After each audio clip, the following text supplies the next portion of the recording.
Subscribe பண்ணாதவங்க subscribe பண்ணுங்க. அப்படியே பக்கத்துல இருக்க பெல் ஐகானையும் பிரஸ் பண்ணுங்க.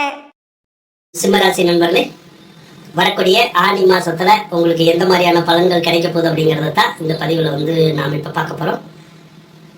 சிம்மராசிக்காரவங்களுக்கு உங்களுடைய ராசி அதிபதி இந்த மாசம் 11வது ராசியில தான் இருக்கும்.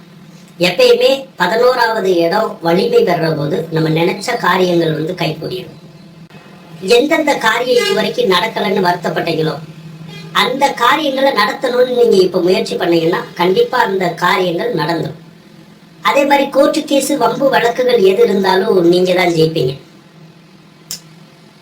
எதிரிகள் உங்ககிட்ட தோத்து போற மாதிரியான ஒரு சூழ்நிலைகள் தான் இருக்கு. அதனால எல்லா விஷயங்கள்லயுமே வெற்றி பெறக்கூடிய ஒரு மாசம் அப்படின்னா அது இந்த ஆனி மாசத்தை நம்ம சொல்லலாம். ஏன்னா சூரியன் 11ல இருப்பார். சூரியன் 11ல இருந்தா அரசாங்க அதிகாரிகளுக்கு யோகமான காலம்தான்.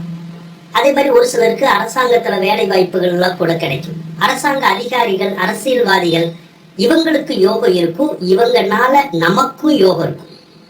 அரசியல்வாதிகள், அரசாங்கத்துல பணிபுரியறவங்க அவங்களுடைய உதவி ஒத்தாசைகள்லாம் கிடைச்சு மகிழ்ச்சி பெறக்கூடிய ஒரு மாசம் அப்படின்னா அது இதுதான். அதே மாதிரி உங்களுடைய தந்தை கூட பிறந்தவங்க அவங்கனால நல்ல ஆதாயம், ஒத்துழைப்பு இதெல்லாம் கூட உங்களுக்கு கிடைக்கும். அதே மாதிரி புதன் வேற உங்களுக்கு 11வது ராசியில தான் இருக்காரு. புதன் 11வது ராசியில இருந்தா கல்வித்துறையில இருக்கிறவங்க, அக்கௌண்ட்ஸ் துறையில இருக்கிறவங்க, மீடியா துறையில இருக்கிறவங்களுக்கு எல்லாமே நல்ல யோகத்தை கொண்டு வரக்கூடிய ஒரு அமைப்பு அப்படிங்கிறது இந்த மாசம் உங்களுக்கு இருக்கு. உங்களுடைய ராசிக்கு சனி பகவான் மட்டும் அஷ்டமஸ்தானத்துலதான் இருக்காரு. அப்ப அஷ்டமஸ்தல சனி இருந்தா அஷ்டம சனின்னு சொல்லும். அது என்ன செய்யும்? பொதுவா நம்மளை கொஞ்சம் கீழே தள்ளி விடுற மாதிரி வேலை பார்க்கும். அது வண்டியில இருந்து தள்ளி விடலாம், இல்லைன்னா சும்மாவே கூட ஏதாவது ஒரு வகையில நம்மளை கீழே தள்ளி விட்டுறலாம். அந்த மாதிரி மட்டும் வேலை பார்க்கும். அதுல ஒரு சிலருக்கு இந்த கை காலில் நடக்க முடியாம இருக்கிறது, ஸோ கை கால் வலி வர்றது, இந்த மாதிரியான வேலைகளை மட்டும் செய்யும். ஒரு சிலருக்கு மட்டும் அந்த கணவன் மனைவிக்குள்ள லைட்டா கருத்து வேறுபாடு, சண்டை சச்சரவு அந்த மாதிரி கொஞ்சம் உருவாக்கும். அவ்வளவுதான்.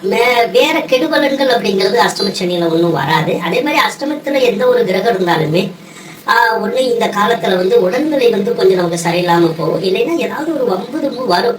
நாம தான் கொஞ்சம் அமைதியா போய்க்கணும்.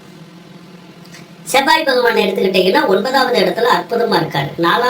உங்களுக்கு 4ஆம் அதிபதி வேற அவர். சொத்து சுகங்களுக்குடைய கிரகம். அப்ப சொத்து சுகங்களை உருவாக்கி கொடுக்கும். அதே மாதிரி 9வது இடத்துல செவ்வாய் இருந்தா வெளியூர்ல போய் வேலை பார்க்கறது, வெளிநாட்டுல போய் வேலை பார்க்கறது, விசா கிடைக்கிறது, பிஆர் கிடைக்கிறது, அந்த யோகம் எல்லாம் கூட இப்ப இருக்கு. நீங்க முயற்சி பண்ணீங்கன்னா நடக்கும். அதோட ஒரு சிலருக்கு மட்டும் வேலை இழப்புங்கிறது வந்துடும், அல்லது டிரான்ஸ்பர் மாதிரியான சில விஷயங்கள் வந்துடும். அப்ப வேலை பார்க்கறவங்களுக்கு டிரான்ஸ்பர் வந்துட்டா பிரச்சனை இல்லை. ஆனா ஒருவேளை டிரான்ஸ்பர் வரலைன்னா ஒரு சிலருக்கு ஒரு கம்பெனில இருந்து இன்னொரு கம்பெனி மாறுற மாதிரியான ஒரு விஷயங்கள் இப்ப இருக்கும். அதனால உங்களுக்கே அப்படி தோணும், நம்ம வேலையில மாறிடலாமா அப்படின்னு. அப்படி மாறணும்னு நினைச்சா மாறிக்கணும். அப்படி இல்லைன்னா சில நேரம் கம்பெனிக்குள்ளேயே கூட ஏதாவது மாறி வேலை செய்யற மாதிரி வரும். செக்ஷன் மாறுறது அந்த மாதிரிலாம் கூட வரும். அப்படி மாறினா கூட வேலையில பிரச்சனை வராது. இல்லைன்னா வேலையில சில நேரத்துல நாம வெளியேறணும்னு நினைப்போம், இல்லைன்னா நம்மளை வெளியேற்றணும்னு யாராவது நினைப்பாங்க. அந்த ஒரு விஷயத்துல மட்டும் நீங்க கவனமா இருக்கணும். இது எவ்வளவு நாளைக்குன்னா ஜூன் 19ஆம் தேதி வரைக்கும் மட்டும்தான். ஜூன் 19ஆம் தேதி செவ்வாயினுடைய பேச்சு வந்துடும். அப்ப செவ்வாய் 10ல வர்ற போது வேலையில எந்த பாதிப்பு வராது. அதே மாதிரி தொழிலையும் எந்த பாதிப்பு வராது. அப்ப வேலையும் நல்லா இருக்கும், தொழிலும் நல்லா இருக்கும். அதுல முன்னேற்றமும் நமக்கு செவ்வாய் பகவான் கொடுப்பாரு. ராகு பகவான் மட்டும் 7வது ராசியில இருக்காரு. பொதுவா ராகு 7வது ராசியில இருந்தா அந்த திருமண பாக்கியத்தை தடை பண்ணும். அதாவது வீட்டுல நம்ம அரேஞ்ச் மேரேஜ் பண்றோம்ல, அரேஞ்ச் மேரேஜ் பண்ணணும்னு நினைச்சா அது பண்ண விடாது. ஏதாவது ஒரு விஷயத்துல குறுக்கீடுகள் செஞ்சு தடை தாமதங்கள் செய்யும். அதே போல ஒரு சிலருக்கு இந்த லவ் மேரேஜ் மாதிரியான விஷயங்கள்லாம் செய்ய வச்சிடும். லவ் பண்றவங்களுக்கு அந்த லவ் மேரேஜ் கொடுக்கக்கூடிய ஒரு அமைப்பு அப்படிங்கிறது இருக்கு. அதே நேரத்துல லவ் பண்ணி கல்யாணம் பண்ணணும்னாலும் சிலருக்கு பிரேக்கப் ஆகுற மாதிரியான விஷயங்களை கூட அந்த ராகு செய்யும்.